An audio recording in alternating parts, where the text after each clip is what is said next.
চিত্রা নদীর শান্ত হাওয়া, আঁকাবাঁকা পথ আর সবুজে ঘেরা এক মায়াবী জনপদ। বলছি নড়াইল জেলার কথা। রূপসী বাংলা আর গুণী মানুষদের এই মাটিতে আপনাদের সবাইকে স্বাগত। আপনি যদি নড়াইলকে চিনে থাকেন কিংবা প্রথমবার এর সৌন্দর্য জানতে চান, তবে আজকের এই ভিডিওটি আপনার জন্যই। খুলনা বিভাগের ছোট কিন্তু সমৃদ্ধ এক জেলা নড়াইল।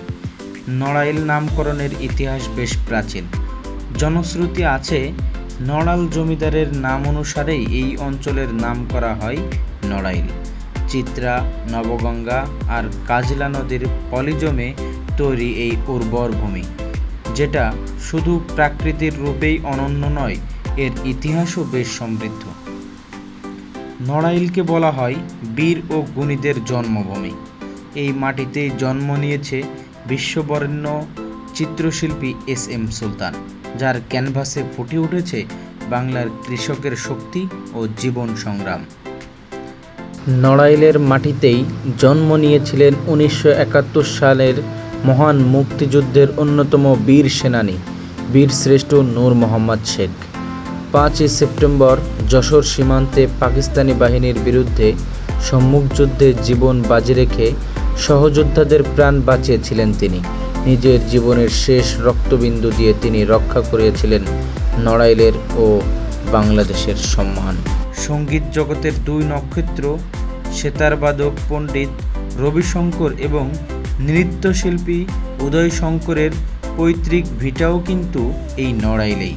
আর আধুনিক যুগে বাংলাদেশে ক্রিকেটকে নতুন পরিচিতি দেওয়া নড়াইল এক্সপ্রেস মাশরাফি বিন মুর্তজার কথা কে না জানে। নড়াইলে ঘোরার জন্য রয়েছে বেশ কিছু চমৎকার জায়গা। চিত্রা নদীর পাড়ে গড়ে ওঠা এই এস.এম. সুলতানের শিশুস্বর্গ ও কমপ্লেক্স শিল্পপ্রেমীদের জন্য এক স্বর্গরাজ্য।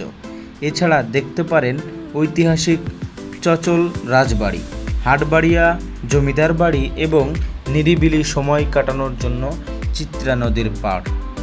আর নড়াইলের ঐতিহ্যবাহী নৌকা বাইচ কিন্তু সারা দেশের মানুষের মন কাড়ে। আপনার বাড়ি কি নড়াইলে, নাকি কখনো নড়াইলে ঘুরে আসার সুযোগ হয়েছে? কমেন্ট করে জানান নড়াইলের কোন বিষয় বা জায়গাটি আপনার সবচেয়ে প্রিয়।